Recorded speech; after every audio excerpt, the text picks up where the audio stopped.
자, 오늘은 정지용 시인의 향수. 여기서 향수는 퍼퓸이 아니라 노스텔지어를 의미하지.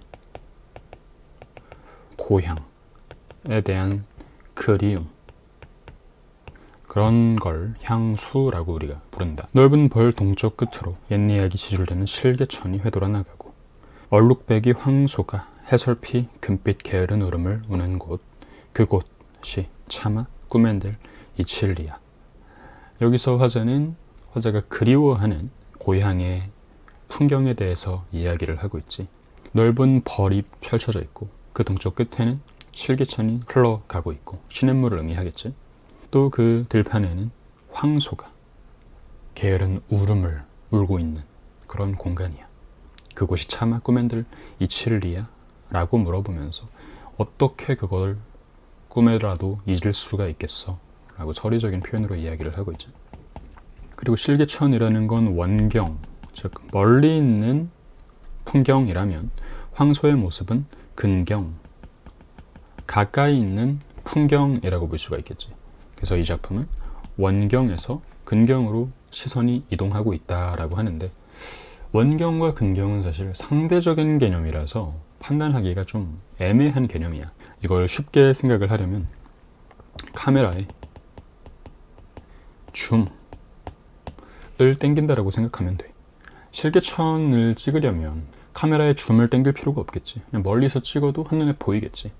하지만 내가 포착하고 싶은 대상, 뭐 소라던가 물고기라던가 강아지라던가 꽃이라던가 이런 좀 비교적 작은 대상을 포착하고 싶다면 카메라의 줌을 당겨서 확대를 해야겠지. 즉 이럴 때, 이렇게 확실하게 구분이 될 때 원경에서 근경으로 시선이 이동한다라고 할 수가 있는 거야. 그리고 좀 더 표현적인 걸 보자면 뭐 해설피라는 건 이런 울음의 모습이라고 볼 수도 있고 아니면 저녁 무렵이라고 해석이 되기도 해. 중요한 건 이 금빛 게으른 울음을 우는 곳이라고 되어 있네. 금빛 울음이라는 표현에 우리가 주목할 수가 있겠지.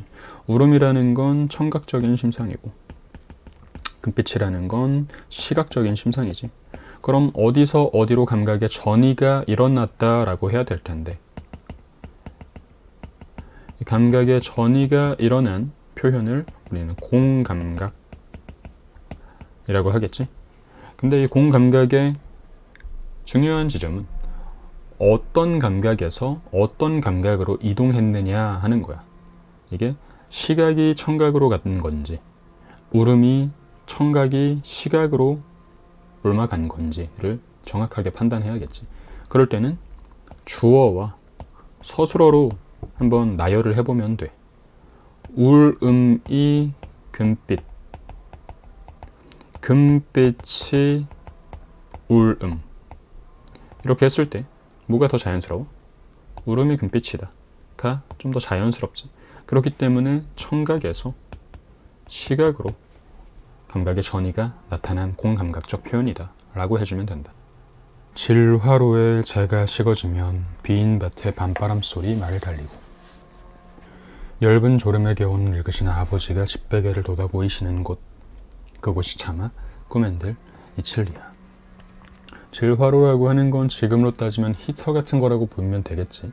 시간이 흘러서 재가 식었고, 그러니까 추운 계절인가 봐. 뭐 늦가을 아니면 겨울, 초봄 뭐 이럴 때가 된다고 볼 수가 있겠지. 또 빈 밭에 밤바람 소리 말을 달리고, 여기도 나타났네.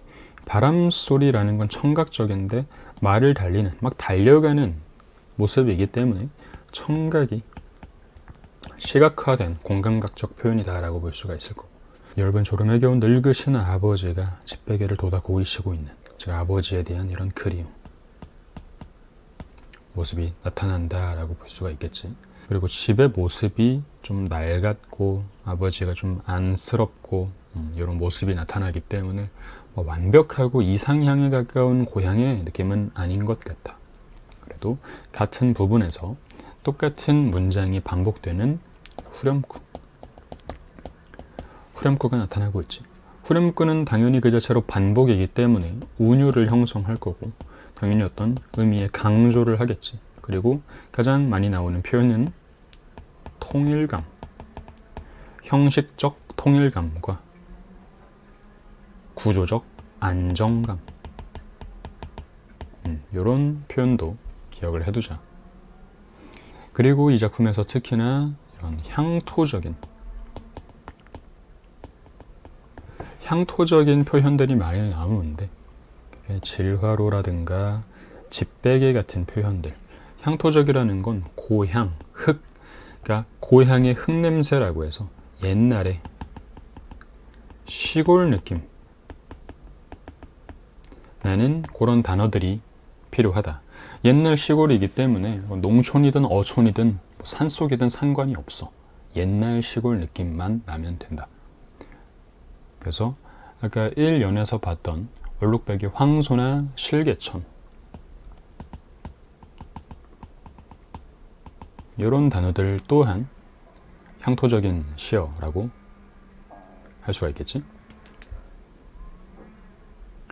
흙에서 자란 내 마음, 파란 하늘빛이 그리워 함부로 쏜 화살을 찾으려 풀섭 이슬에 함추름 휘적시던 곳, 그곳이 참아 꿈엔 들리실리야. 이 부분을 가장들 어려워하는데, 화자의 순수했던 희망, 이상, 아무런 것도 거리껴하지 않았던 그런 동심 그 자체를 형상화한 부분이라고 생각하면 쉬워. 만약에 나이가 한 집안의 가장이 됐다고 하자. 근데 갑자기 지금 해오던 일과는 전혀 다른 일을 하고 싶어졌어.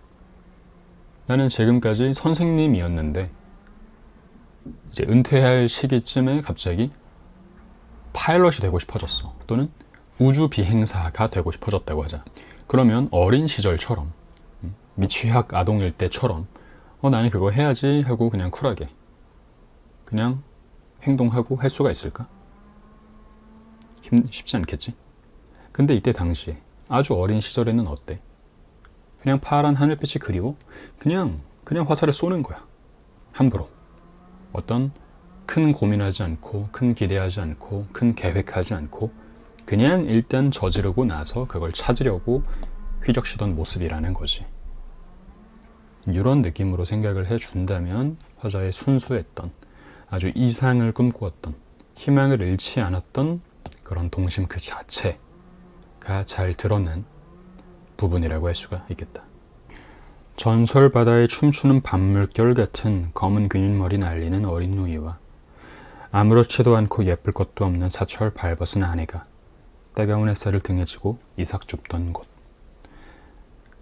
먼저 두 명의 인물들이 나왔는데 둘 다 화자가 역시나 그리워하는, 화자가 사랑하는, 애정하는 존재들이겠지.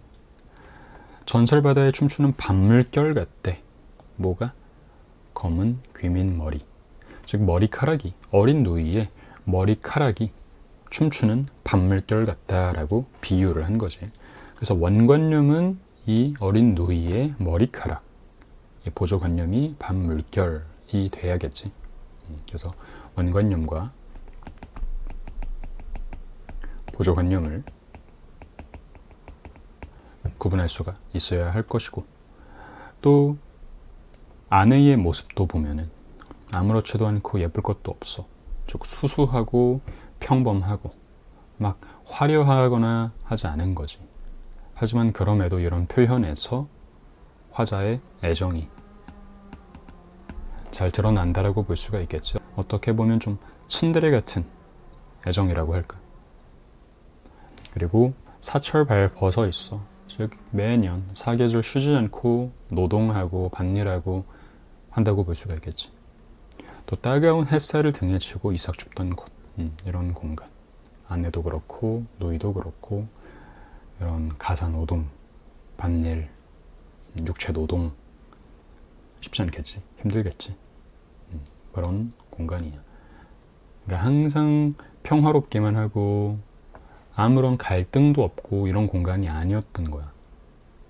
화자가 그리워하고 사랑하는 공간은 그 모든 고된 일, 그 모든 힘든 일이 있음에도 불구하고 그런 사람들과 추억들이 있기 때문에 사랑하는 공간인 거지. 하늘에는 성근 별, 알 수도 없는 모래성으로 발을 옮기고 서리 까마귀 우지짓고 지나가는 초라한 지붕, 흐릿한 불빛에 돌아앉아 도란도란 거리는 곳. 그곳이 차마 꾸멘들 이칠리아.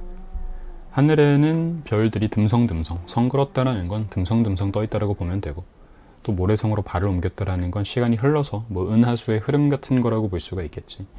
이 별도 그렇고 모래성도 그렇고 뭔가 아름다운 동화적인 환상적인 분위기가 나타난다라고 볼 수가 있겠지. 우리가 디즈니 애니메이션을 보는 것처럼 뭔가 아름다운 그런 느낌이 들어. 그리고 서리 까마귀가 우지지으니까 이런 청각적인 심상도 나타나고 있고, 밤이겠지. 별이 떴으니까. 또 지나가는 초라한 지붕. 그냥 지붕이 아니라 초라한 지붕이야. 아까 고단한 아버지의 모습도 그렇고, 아내와 누이의 모습도 그렇고, 물질적으로 풍요롭고 모든 게 갖춰져 있는 그런 공간은 아닌 거지. 그런 흐릿한 불빛도 마찬가지고. 하지만 그곳에서 도란도란에서 느껴지는 느낌은 되게 정답고 화목하고 따뜻하고 가고 싶고 안고 싶고 그런 모습이지. 그렇기 때문에 화자는 그곳을 꿈에라도 잊지 못하는 그런 상황인 거야. 화자는 고향을 정말 그리워하고 사랑하고 애정한다라고 볼 수가 있겠네.